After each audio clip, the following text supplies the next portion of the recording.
Hey you folks, Quill18 here, and welcome to another episode of Let's Play EU4 as Sweden. I'm very excited. This is the last episode I'm going to record today, and we're probably going to shatter Russia quite nicely.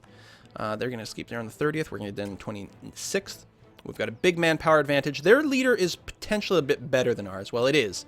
But we'll have slightly better stats regardless, and bigger numbers, which certainly counts for a lot. There we go. So we've got 15% more Are you kidding me? Okay, all of a sudden this is really bad. This is all of a sudden really, really bad. Our general died. Okay, replacement general, pretty damn good. Any chance in hell he's going to get there in time? Seems unlikely. We still have a 15% discipline boost. We have 5.5 extra tactics, which is gargantuan. Not to mention higher discipline, and more people in general. We will win this, but we will probably lose a handful more people than we had hoped. And right now, we have no manpower. Russia has no manpower either. But, yeah. I'm going to go ahead and consolidate these guys, because obviously reinforcements will be difficult. And let's go and do that. The AI, for whatever reason, keeps wanting to bounce into Yaroslavl, and then they bounce out. But we're able to catch them because of high maneuver, or just short crossing times. I'm pretty sure maneuver improves how quickly you can move, but also the time it takes to move from province to province varies depending on what province you're in, for whatever reason. As far as I can tell, we can't figure out that information, but I'm pretty sure it's that. So they come in here, and I'm able to engage them before they can run out. Maybe it's because they're moving into forest, and I'm just moving into plains. That could be. Speaking of force, we could potentially make a jump on them over here. Here's a question. If I do this, the 14th, and if I do this, the 22nd. Oh, I bet you that's what it is. I bet you it's because we're moving into forest. I bet you it's the province you're moving into, what the landscape is. So that's why they keep getting screwed here. So I'm not going to move into here because A, it would take long. They might be able to escape. Also, B, it's a forest, which means they'll get a bigger defensive edge. But every time they move into the plains over here, they don't get any defensive bonus, and I guarantee that I catch them. So I'll go ahead and keep abusing the fact that the AI is being dumb. This is beautiful. The 23rd, so we'll move in. They can't change their mind. We'll engage them with superior force. They leave on the 4th. We get there on the 2nd. Now, this is still pretty good leader, 443. Luckily, we still have our new leaders, 5 maneuver, so we still won't get a river crossing penalty, which is nice. And yeah, plain, so they get no defensive bonus whatsoever. This is actually their king. It'd be kind of fun if the king got killed in battle here, wouldn't it? We've got our stack of just 10 artillery over here with our leader who's got a siege bonus. If they did sortie from here, it might be a little problematic because I have no front line. I think we'd still be okay, but I'm not sure. Because, yeah, no front line, so these infantry would just be able to run in and just attack my artillery directly, which would be unpleasant. We stack wipe them. Nice. I'm going to go ahead and consolidate some more. I don't know if that actually takes down one of our forces or not, but wow, they're so dumb.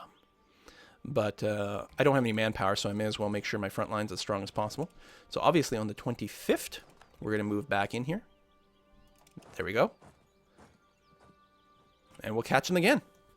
Catch them all day long. It's a small army with a leader with good maneuver. We're still going to catch them because I think they're moving into forest.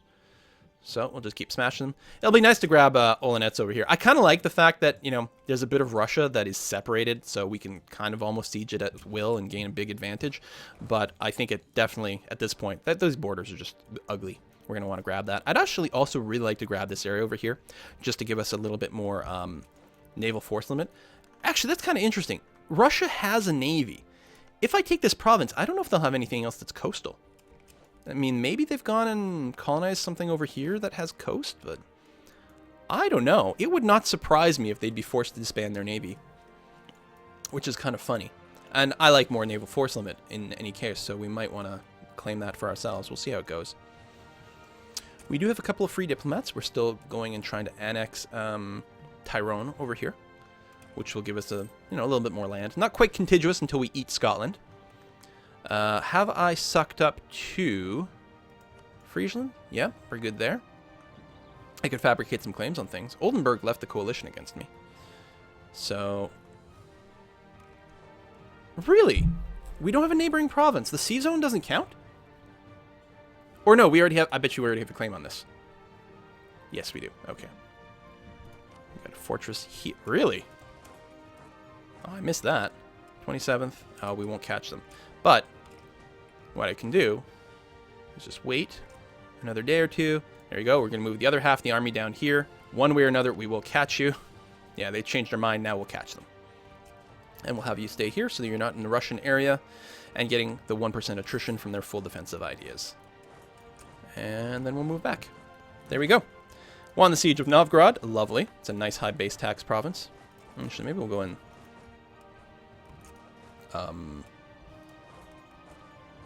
Just smash these guys. We'll let this army go in first because that's an actual proper army, as opposed to just 10 cannons. The War of Religion in the Empire has ended in total victory for the Emperor, and the Imperial Parliament has convened in Dieppe to proclaim Catholicism the sole confessional faith of the Holy Roman Empire. Electors who follow a different confession will be stripped of their privileges, and the Emperor is given broad authority. Okay, so the fact that the Germany is becoming more Catholic is actually making me a little unhappy, simply because I want to be able to abuse my religious ideas to go to war with German nations. But, you know, we'll take what we can get. Okay, we've done that. Nalshard is the one who's going to do the sieging over here. Patrick is going to run back over here to just avoid the Russian attrition, especially with winter coming. Winter is coming. We'll slowly siege this. 65% war score. I really don't want to lose any stability. I'll accept the higher cost. I can't really hire anyone right now anyway. I have no manpower. Catholic Empire happened to us. Oh, really? So is that because of the end of the religious warfare? Bonus missionary strength, more tolerance, more legitimacy, more imperial authority, which, yeah, is a little unpleasant. I wonder if there's any way we could potentially become the empire, or emperor. You know, if we went and... There's only 3 electors. Really? Augsburg's, Cologne, and Trier. We could actually pretty easily... Now, they're probably too big to full vassalize. Interesting. I didn't realize the empire was going quite so crazy. I guess there was a lot of Protestant electors, which is, I think, stripped them. Austria might go and give some more people elector status. We'll see how it goes. Actually, how are they looking to vote right now? Oh, they'd all back Austria. Okay. Right, probably, because they're all Catholic. They're all buddy-buddy. That makes sense. Meanwhile, we'll just let our war against Russia tick forward. I don't know what kind of land we'll take. Obviously, we can't take Moskva directly. That's their capital of Moscow.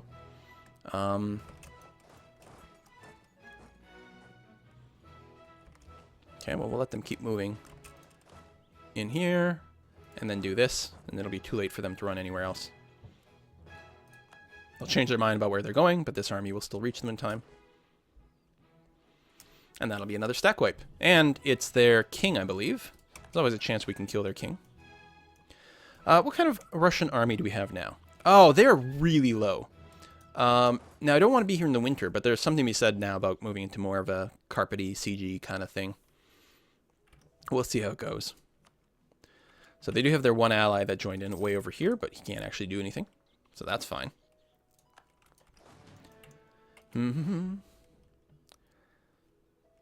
Suppose what I could do is break off the... I could make another siege army. This leader even has a siege bonus. It's not a terrible idea. Although I'll wait until the spring. We're already getting... Luckily, it's just a normal winter this time. When it's a severe winter, you lose so many people so fast.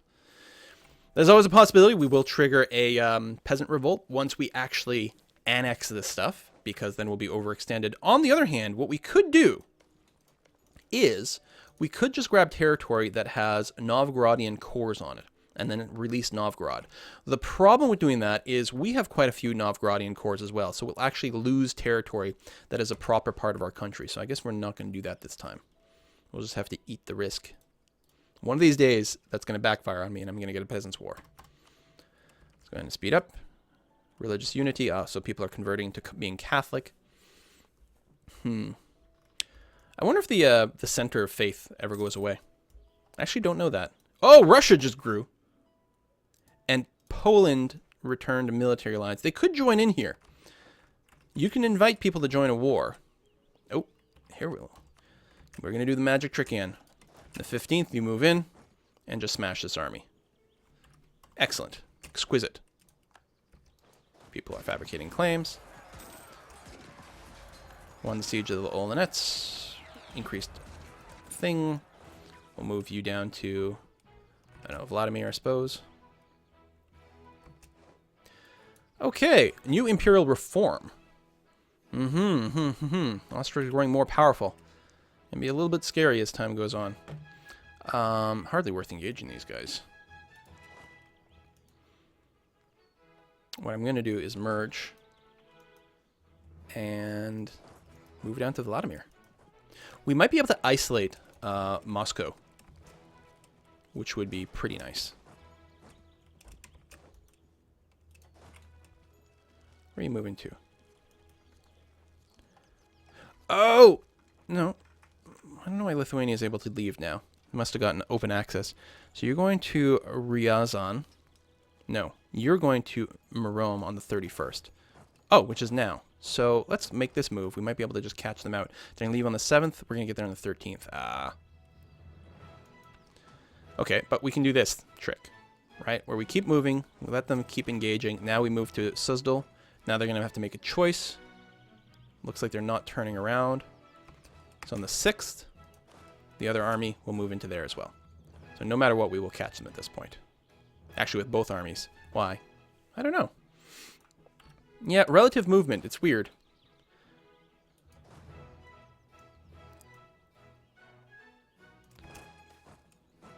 I don't need 10 prestige. I'm maxed out. So yeah, we'll put it in the treasury. Actually, it might be nice in case we need some mercs.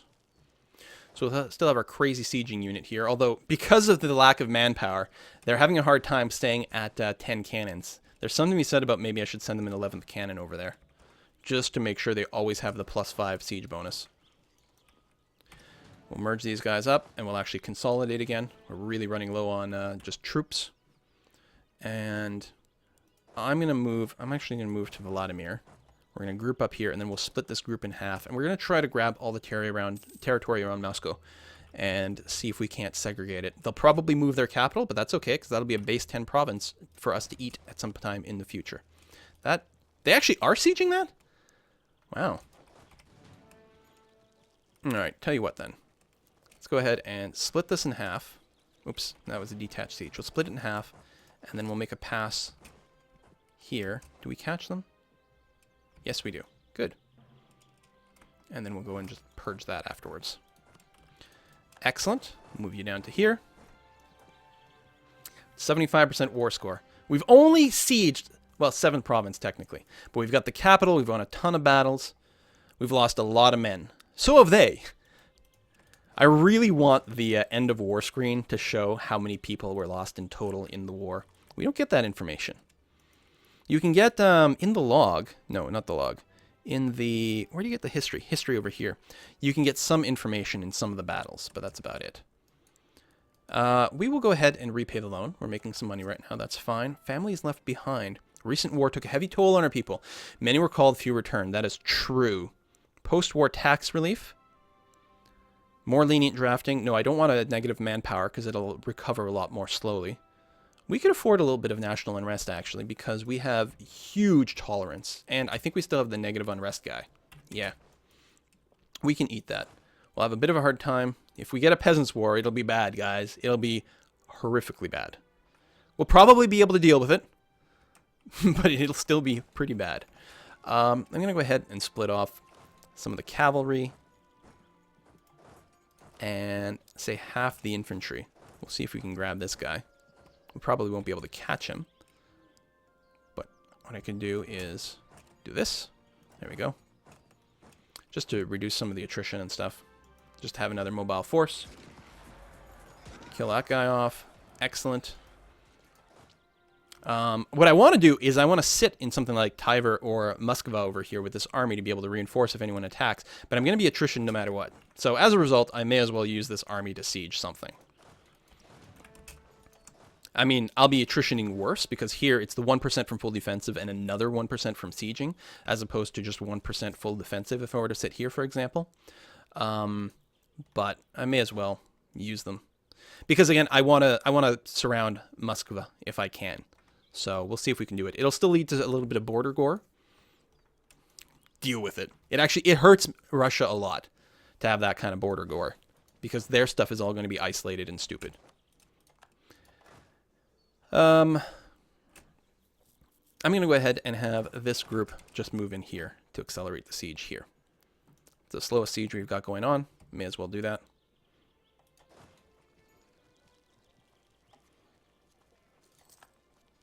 we go. Yeah, instantly goes up to 0. I'll just try to finish those. We can't get to 100% war score, obviously, because there's no way I'm fully sieging all of Russia. But we'll be able to finish this off, and then we should be able to take... We might be able to get 100% in the peace deal. Right? We might be able to get a peace worth 100. And that'd be pretty swell. Let's... No, that's not the way I want to do it. Niles Hard just died. Ow. Alright, well then I can do it this way. Break off the artillery, and just send this group to squash that.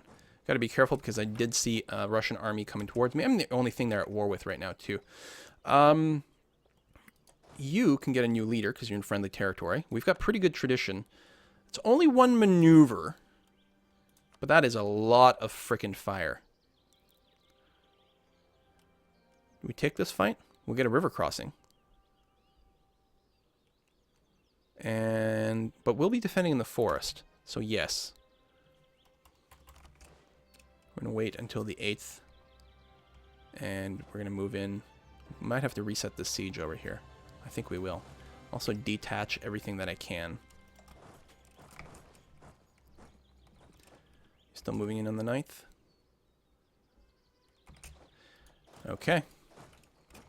We detach like that. That'll be enough. I don't have to reset the siege. We'll be fine. So they've got the -1 forest crossing. We might bring in a -1 river crossing, which will kind of equal things out. Hopefully we can get there in time. Come on. Reinforce. There we go. Okay. All we needed some warm bodies. Looks like we haven't gotten a river crossing yet. Okay, maybe we can't. I don't know how it... I mean, you can reinforce in a way that triggers a river crossing, but maybe not the way that we're joining up here. It might be fine. I'm going to leave off... So Patrick's got the siege. I'm going to leave him there. Actually...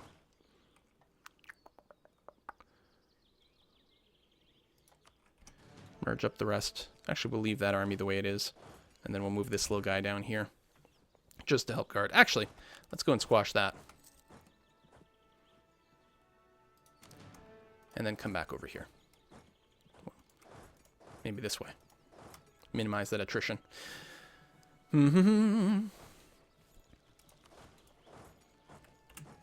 Okay, just want to finish these sieges. I mean, it'll give us a little bit more war score, which is good, but mostly it'll give us more options as to how we piece out what we take. I don't want to take the Diplotech, because just on the off chance that we need the Diplo points to negotiate peace. Although I don't think so. With the cleansing of the heresy CB, I don't think we need that. All right, I'll go ahead and stand in here right away. Discourage him from attacking.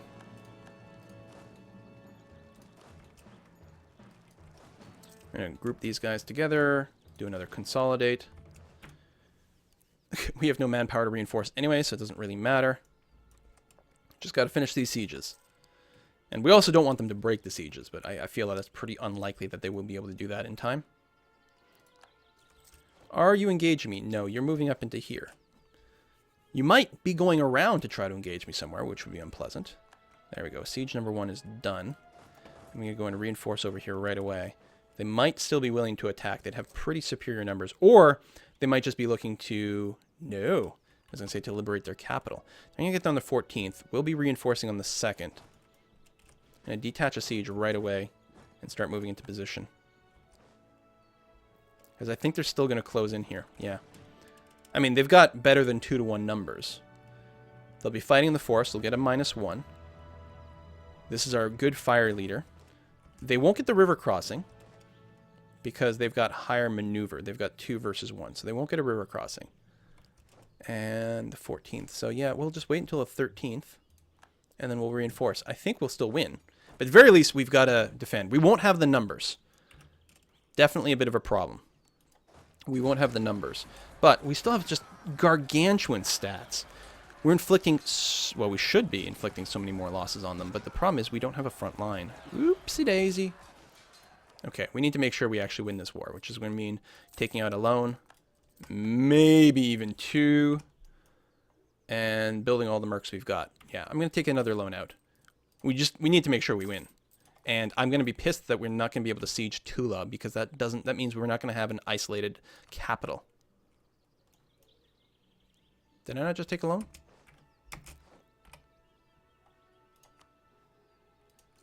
There we go. It's kind of funny that the mercs will build in foreign territory and probably get murdered. If we stop building zeros, rolling zeros, we might not be so bad off. No, no. We have no front line anymore. So I'm just hoping that they don't come by and kill a bunch of my mercs as they're being built. Now, they could come and clear this up now, which would be kind of sad-making. Okay, rather than reinforce where I told you, you're going to go directly to here. We need to make sure I have as many troops in this province as possible. And then we're going to have to go and re-siege that territory over there, which makes me sad.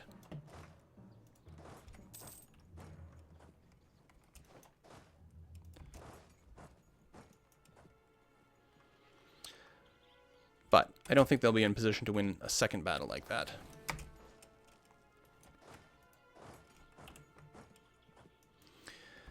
Oh, if I waited until I had money and manpower, that would be pretty dangerous. But I didn't. And, you know, that's fine. We can build more mercs. Let's do that. Another cannon.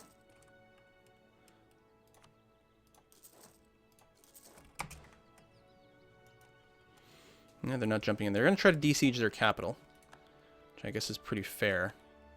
We're going to be forced to attack them over there. This army... Oh, they're not done running yet. I'm going to go ahead and wait until they're all done. Group them together. Get the best general possible there. Actually... Yeah, okay, I'll do that. I was going to say, actually, I might just want to manually pick which general I keep. 2-5, so it's a total of 7 stats in combat. This is a total of 8 stats in combat, but by having the higher maneuver, we'll actually guarantee that we don't get a river crossing, which is going to be worth a lot. Also, this is the guy with siege, so we will keep him around.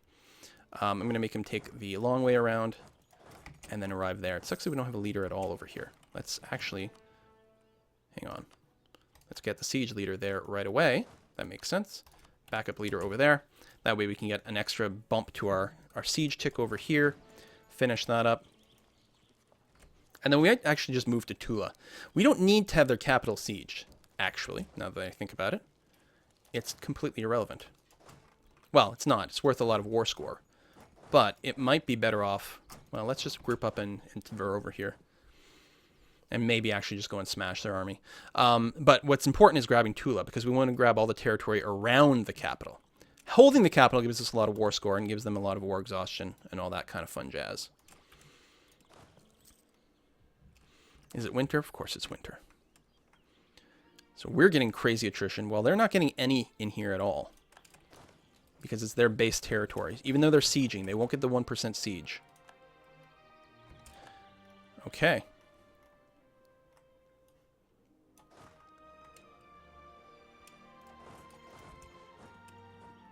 Well, we'll have numbers. And I'd rather them not take back their capital. Okay. Good enough.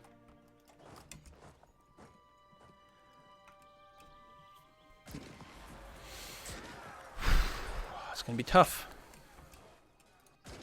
And we have a river crossing as well, which is kind of poop. But we are shattering them. Absolutely smashing them. It'd be nice if they ran to Tula, but they won't. They'll run further away. Or... Why are they running here? They're probably going to go here and then go east? They're not just going to end there. That would be crazy.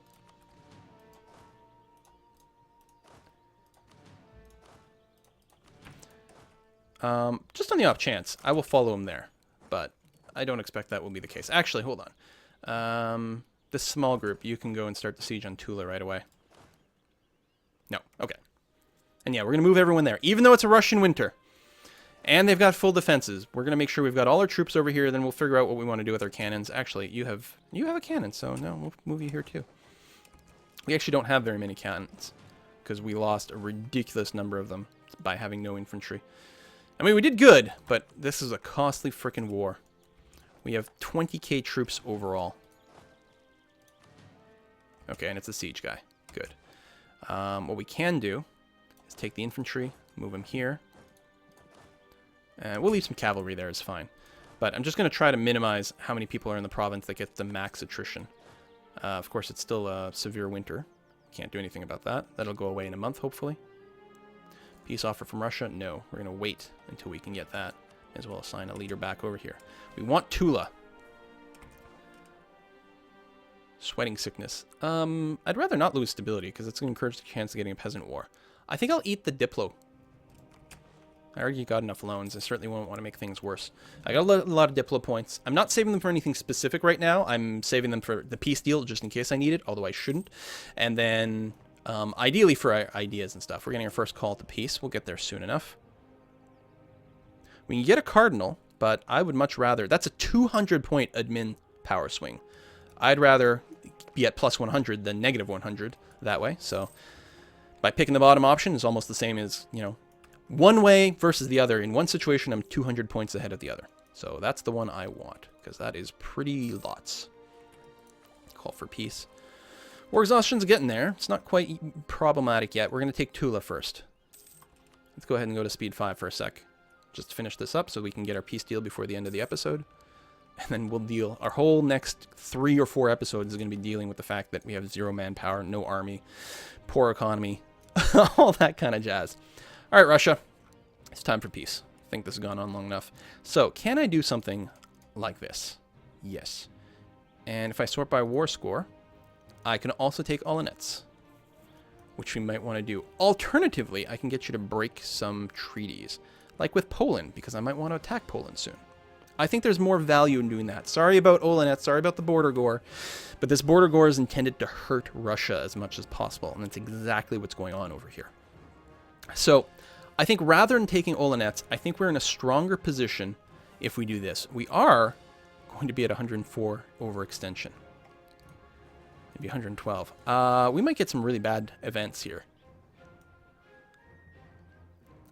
I think we're going to risk it. Boy, next episode, we're going to get a peasant's war from having no manpower and being overextended. And, wow, we're plus 4,000 already. How did that happen? And we'll follow that up with having the bad event trigger, you know, the revolution or whatever going on from having over 100% overextension. So that'll be fun times. Send demand. Bam. And we should have plenty of admin power. So we can go ahead and at least start coring everything. Quite expensive. I don't think they have increased coring cost.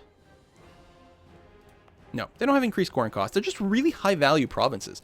Lots of base tax. We'll probably have to do some culture conversion, which will be cheaper if ever we finish all of our religious ideas. And that won't be too bad. Anyway, we're going to end this episode here. Hopefully we don't get destroyed by peasants and other rebels in the next episode. See you next time, folks. Bye-bye.